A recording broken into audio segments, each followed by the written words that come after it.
So good morning to you all. Today we are going to start new topic of the chapter of integrals under definite integral heading, that is area of bounded region. Definite integral जब बेटा हम लोगों ने start किया था तो मैंने आप लोगों को ये बताया था कि definite integral helps us to find out the area bounded by any curve या एरिया अंडर एनी कर्व। तो अब हम लोग ये फाइंड आउट करेंगे कि एरिया डेफिनेट इंटीग्रल की हेल्प से फाइंड आउट किस तरह से किया जाता है। लेट अस सपोज हमारे पास एक कर्व है इस तरह से, this is x axis and this is y axis, ठीक है।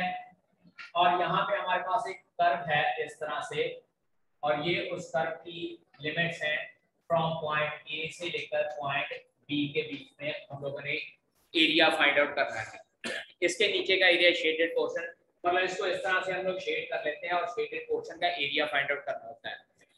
अब ये एरिया किस तरह से फाइंड आउट किया जाता है बेटा, जो जनरल थिंकिंग होती है वो ये होती है कि हम लोग जो ये गिवन पोर्शन है, इस पोर्शन को छोटे छोटे रेक्टेंगुलर स्ट्रिप्स की फॉर्म में कन्वर्ट कर लेते हैं। छोटी छोटी रेक्टेंगुलर स्ट्रिप्स की फॉर्म में मींस टू से इस तरह से मैं छोटी सी स्ट्रिप बना लेता हूँ रेक्टेंगुलर स्ट्रिप, बाय कंसीडरिंग कि यहाँ पर अप्रॉक्सीमेटली जो ऊपर कर्व है ये स्ट्रेट लाइन है। इसी तरह से इसके साथ एक और इस तरह से दूसरी एक और छोटी स्ट्रिप बना लेता हूँ, छोटी छोटी इस तरह से डिफरेंट स्ट्रिप्स बना लेते हैं। अब अगर डिफरेंट स्ट्रिप्स की बात करें तो यहाँ से लेकर यहाँ तक इस पॉइंट तक जो डिस्टेंस है, अगर इसको हम लोग x यूनिट कंसीडर करते हैं and this distance is considered as y unit, ठीक है। अब ये जो स्ट्रिप है इसके स्टार्टिंग पॉइंट की बात कर रहा हूं मैं, यहाँ पर बिल्कुल स्टार्टिंग पॉइंट पे let us consider this is a b and c and d। मेरे पास ये एक ABCD रेक्टेंगुलर स्ट्रिप्स है जिसका मैंने एरिया फाइंड आउट करना है, और ओरिजिन O से लेकर A तक डिस्टेंस मेरे पास अगर x यूनिट है तो लेंथ ऑफ ABCD AD जो है हम लोग y कंसीडर कर लेते हैं। तो उसके अकॉर्डिंगली बेटा हमारे पास क्या हो जाएगा, the area of the rectangular, rectangle के एरिया का फार्मूला क्या होता है बेटा जी, लेंथ इनटू ब्रेड्थ होती है। तो अगर ये O से लेकर A तक डिस्टेंस अगर x यूनिट है तो जो ये AB डिस्टेंस है, ये देखिए ये जो AB की विड्थ है इस रेक्टेंगुलर स्ट्रिप की, इसको मैं अगर dx कंसीडर कर लेता हूँ, dx मतलब स्लाइट चेंज इन x, ठीक है। तो एरिया ऑफ ABCD क्या हो जाएगा मेरे पास, लेंथ इनटू ब्रेड्थ हो जाएगा, y इनटू dx हो जाएगा, length into breadth that is y into dx। So this will be the area of the rectangular reason ABCD। और इस छोटे से एरिया को हम लोग DA से डिनोट करते हैं, छोटे से एरिया को DA से डिनोट करते हैं। और ये तो मेरे पास हुआ सिर्फ एक रेक्टेंगुलर स्ट्रिप का एरिया, मुझे एरिया फाइंड आउट करना है A से लेकर B तक। तो इसका मतलब क्या हो जाएगा कि ये रेक्टेंगुलर स्ट्रिप्स मैं बहुत सारी रेक्टेंगुलर स्ट्रिप्स बना सकता हूँ फ्रॉम A टू B। तो जब बहुत सारी rectangular strips from A to B होती हैं तो टोटल एरिया क्या हो जाता है बेटा, total area will be given by integral A to B dA and integral A to B y dx के साथ। Integral A to B dA is equals to integral A to B y dx के साथ denote किया जाता है। अब जब integral करते हैं ये dA का इंटीग्रल मेरे पास A आ जाएगा एंड इट्स इंटीग्रल जो y into dx है, यहाँ पर जो ये A और B है बेटा, ये मेरे पास जो पॉइंट्स होते हैं x एक्सिस के ऊपर होते हैं। तो आई कैन से दैट कि जो ये लिमिट्स A और B हैं, ये x एक्सिस के ऊपर जो डिस्टेंस है वो लिमिट्स इसको शो कर रही हैं। अब यहाँ पे देखिए कि इस ग्राफ में मेरे पास रेक्टेंगुलर स्ट्रिप जो है x एक्सिस के ऊपर बनी है, x एक्सिस के ऊपर बनी है which is parallel to y axis. तो उस केस में हम लोग एरिया लिखते हैं y into dx। अब इसी तरह से मान लीजिए एक ग्राफ मेरे पास इस तरह से बन रहा है, इस तरह से, and I need to find out the area according to this graph। अब this time मेरे पास जो ये पॉइंट A है और ये पॉइंट मेरे पास B आ जाता है। I want to find out the area of this portion। तो अब की बार मैं क्या करता हूँ बेटा, अब की बार मैं रेक्टेंगुलर स्ट्रिप y एक्सिस के ऊपर बना लेता हूँ which is parallel to x axis. तो यहाँ पर जो लेंथ है इसको x कंसीडर कर लेंगे और ये डिस्टेंस है जो इस रेक्टेंगुलर स्ट्रिप की विड्थ है उसको हम लोग dy कंसीडर करते हैं। Then in this case area will be given by x into dy, that is length into breadth and limits are from A to B। और यहाँ पर बेटा जो लिमिट्स है A to B These are considered on y axis, क्योंकि ये y axis के ऊपर कंसिडर की जाती हैं। सो यहाँ पर अगर आपकी रेक्टेंगुलर स्ट्रिप बेटा x एक्सिस के पैरेलल है, then you will write down area as x into dy, और अगर आपकी rectangular strip parallel to y axis है या x एक्सिस के ऊपर परपेंडिकुलर है, then you will write down area as y into dx। अब बात करते हैं कि वहां पे हम लोग y into dx और x into dy लेते हैं, तो फिर एरिया क्या होगा? तो एरिया के लिए क्या होता है बेटा कि आपको जो फंक्शन गिवन होता है ना, वो either in terms of y given होता है और in terms of x given होता है। तो अगर आप लोगों ने एरिया फाइंड आउट करना है तो आपने गिवन फंक्शन से y की वैल्यू निकालकर यहाँ पुट कर देनी है, और अगर parallel to y x axis है तो आपने क्या करना है, गिवन फंक्शन से x की वैल्यू निकालकर यहाँ पर पुट कर देनी है, और उसके बाद फिर हम लोग क्या है, एरिया फाइंड आउट कर सकते हैं by applying the formulae for integrals and applying the second fundamental theorem of integral calculus, मतलब upper limit minus lower limit. Let us suppose मैं कहता हूं कि मेरे पास एक है कर्व है x + y = 7। अब क्योंकि x + y = 7 लीनियर कर्व है, linear curve always represent the straight line, तो इसका मतलब क्या है कि अगर इसके नीचे का एरिया फाइंड आउट करना है तो यहाँ तो मैं y dx लगाऊंगा या मैं x dy लगाऊंगा। अगर y dx लगाता हूँ तो यहाँ से मैं y की वैल्यू निकाल दूंगा, integral will be 7 - x into dx, और उसके बाद लिमिट्स जैसे भी होंगी वो हम लोग फाइंड आउट कर लेंगे। दूसरी बात, अगर x dy करना है तो यहाँ से x की वैल्यू 7 - y आती है, so integral will be a to b 7 - y dy, और उसके बाद इंटीग्रल के फॉर्मूले लगाकर हम लोग एरिया फाइंड आउट कर सकते हैं। ठीक है जी। So that was the concept which is to be used for finding out the area of a bounded region using integral.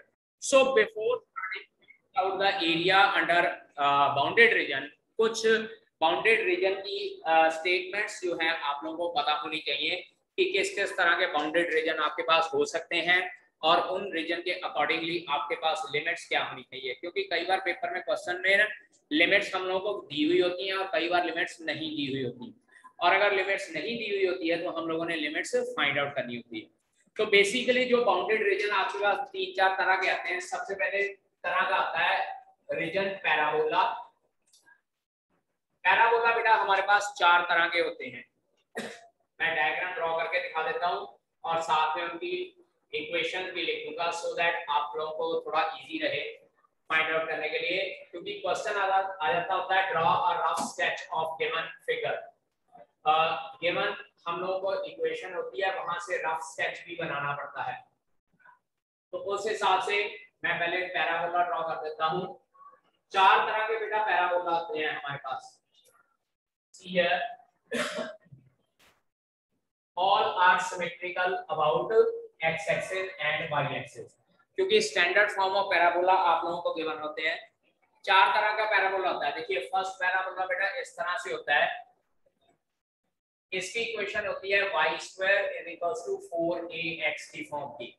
इसको समझना बेटा इस तरह से है कि y की पावर 2 होती है और x की पावर 1 होती है।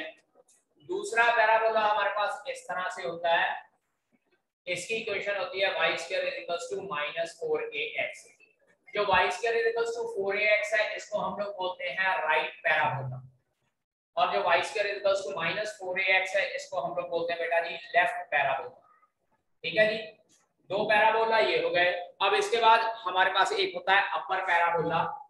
अपर पैराबोला इस तरह से बनता है बेटा, इसकी इक्वेशन होती है x² = 4ay, x² = 4ay। अब यहाँ पे देखिए इसमें x की पावर 2 होती है और y की पावर 1 होती है, इसको बोलते हैं अपवर्ड पैराबोला। क्या बोलते हैं? Upward parabola. और उसके बाद एक हमारे पास नेक्स्ट होता है दैट इज डाउनवर्ड पैराबोला। ठीक है, इसकी इक्वेशन होती है x² = -4ay known as downward parabola. क्या बोलते हैं इसको? Downward parabola. ठीक है, अब बेटा ये मैं आप लोगों को सिर्फ इसलिए बना के दिखा रहा हूं क्योंकि क्वेश्चन में स्टेटमेंट लिखी होती है find out the area bounded by the region. अब वहां पे ये नहीं लिखा होता कि ये किसका कर्व दिया हुआ है, आपको इक्वेशन पता होनी चाहिए और वहां से आप लोग रफ स्केच ड्रॉ कर सकें, तभी हम लोग ये कह सकते हैं कि ये हमारे पास रफ स्केच बना हुआ है। और जनरल इक्वेशंस या स्टैंडर्ड इक्वेशन होती हैं चार तरह की पैराबोला की, x square y square is equals to 4ax, y square is equals to -4ax, x square is equals to 4ay, x square is equals to -4ay। Correspondingly plus sign के लिए right और upward word use किया जाता है, minus sign के लिए left और downward word use किया जाता है। और एक बात याद रखिएगा, पैराबोला की जो इक्वेशंस होती हैं वो इसमें क्या होता है कि एक वेरिएबल की पावर 2 होती है और दूसरे वेरिएबल की पावर 1, चाहे y की पावर 2 और x की पावर 1 हो जाए, चाहे x की पावर 2 और y की पावर 1। अगर y की पावर 2 x की पावर 1 हुई तो राइट या लेफ्ट पैराबोला होगा, अगर x की पावर 2 हुई और y की पावर 1 हुई तो अपवर्ड पैराबोला या डाउनवर्ड पैराबोला होगा। ठीक है जी, ये तो हुआ हमारे पास फर्स्ट टाइप ऑफ कर्व जो इस चैप्टर में हमारे पास आ सकते हैं। इसके बाद सेकंड टाइप ऑफ कर्व बेटा हमारे पास होते हैं सर्कल्स। अब सर्कल भी +1 क्लास में सर्कल की डेफिनेशन, सर्कल की इक्वेशन वगैरह भी हम लोगों ने पढ़ी है। इसमें क्या होता है बेटा, सर्कल की इक्वेशन दो तरह की होती है, एक होता है x - h का होल स्क्वायर, y - k का whole square is equals to r², और एक इक्वेशन होती है x² + y² is equals to r²। दोनों इक्वेशन में फर्क क्या होता है, यहाँ पर सर्कल का सेंटर जो होता है बेटा वो h, k होता है और रेडियस जो होता है वो r यूनिट होता है। और उसके बाद जो ये सेकंड इक्वेशन है इसमें सेंटर बेटा सर्कल का होता है 0 0, यानी कि सेंटर ओरिजिन होता है और रेडियस जो होता है that is equals to r unit. तो अब अगर डायग्राम ड्रॉ की जाए वो कभी इधर देखिएगा ध्यान से, this is x axis and this is y axis. Similarly यहां पर हमारे पास जो डायग्राम है again x axis and y axis. अब बेटा यहां देखिए, जो ये सर्कल है जिसमें हमारे पास सर्कल का सेंटर h, k है बेटा, ये कहीं पे भी हो सकता है सेंटर। सो सर्कल इस तरह से भी बन सकता है, या यहाँ पर भी बन सकता है, और यहाँ पर बन सकता है, या यहाँ बन सकता है, या इस तरह से कहीं पर भी हमारे पास सर्कल बन सकता है, क्योंकि उसका जो सेंटर है h, k कहीं पर भी लाई कर सकता है। So this circle can be drawn anywhere. अब जो दूसरा है सर्कल का सेंटर 0 0 है बेटा, वो सर्कल हमेशा इस तरह से बनेगा आपके पास। दिस इज अ सर्कल जिसका सेंटर 0 0 है, ये सेंटर 0 0 हो जाएगा और ये रेडियस r यूनिट होता है। अंडरस्टैंड? जो x² + y² = r² होगा that will be the circle equation of circle having centre at 0 0। लेकिन अगर इस तरह से कुछ माइनस हो रहा होगा तो जो माइनस हो रहा होगा that will be the centre of the circle and radius will be r unit. Okay, जो नेक्स्ट टाइप ऑफ कर्व आया हमारे पास वो बेटा हमारे पास आता है एलिप्स। एलिप्स, अब एलिप्स की इक्वेशन होती है बेटा x² / a² + y² / b² = 1, या x² / b² + y² / a² = 1। और दोनों ही केसेस में बेटा क्या होता है, a is greater than b।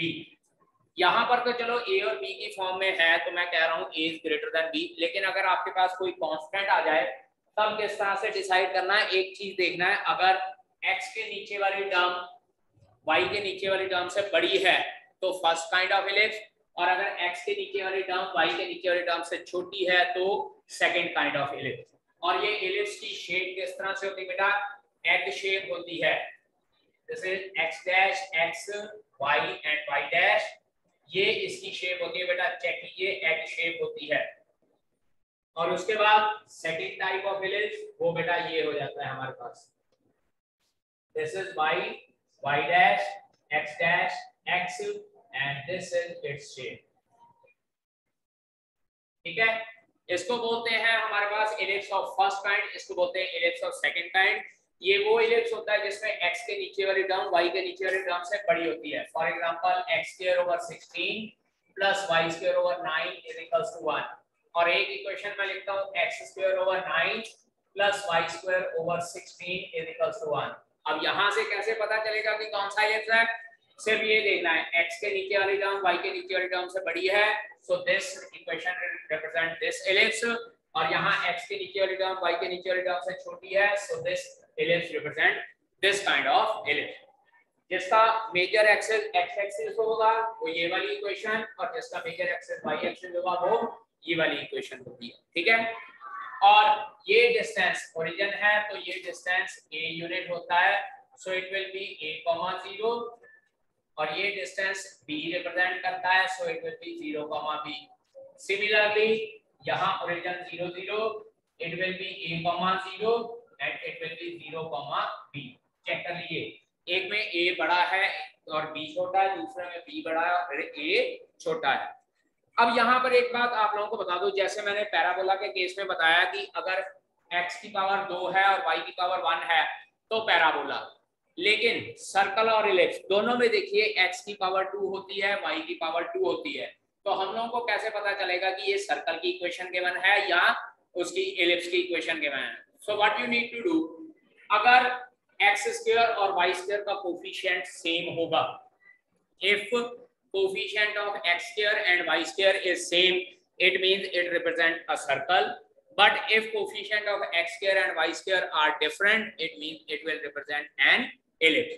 यहाँ देखिए x का कोफिशिएंट क्या है 1/16, y का कोफिशिएंट 1/9, सेपरेट है, एलिप्स को रिप्रेजेंट कर रहे हैं। लेकिन अगर सर्कल को रिप्रेजेंट करना है, देखिए x² + y² = 9, मतलब क्या है कि 9 से डिवाइड कर दूंगा, x² का कोफिशिएंट भी 1/9, y² का कोफिशिएंट भी 1/9, तो it means this is the equation of a circle, ठीक है जी। और इसके बाद बेटा हमारे पास एक लीनियर इक्वेशन होती है of the form ax + by + c = 0, और बेटा याद रखना ax + by + c = 0 will always represent a straight line, ठीक है जी, ये हमेशा स्ट्रेट लाइन को रिप्रेजेंट करती है।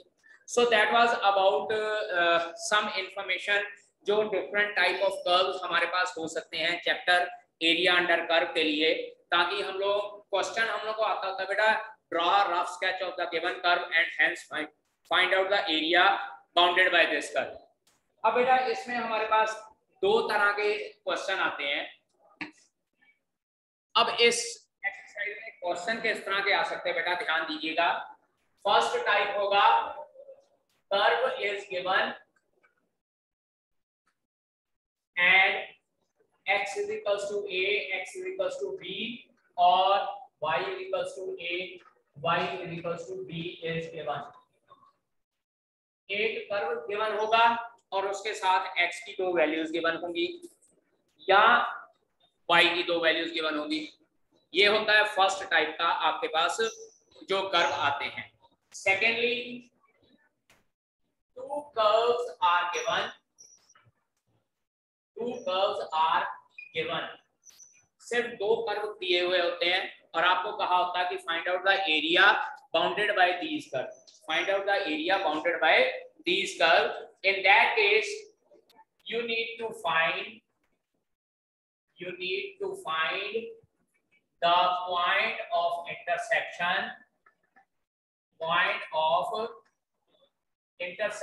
of two curves to find the two values of x, to find two values of x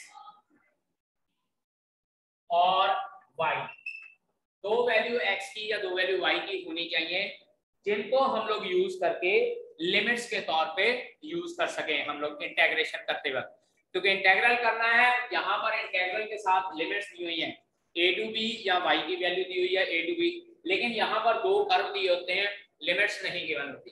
We need to find out the limits by finding out the point of intersection of the two curves। और वो point of intersection बेटा किस तरह से find out किया जाता है कि किसी एक कर्व की वैल्यू दूसरे कर्व में पुट करके सारी इक्वेशन को एक सिंगल वेरिएबल में कन्वर्ट करना होता है, और जब सिंगल वेरिएबल में कन्वर्ट कर लेते हैं तब हम लोग ये बता सकते हैं कि हमारे पास पॉइंट ऑफ इंटरसेक्शन क्या आता है।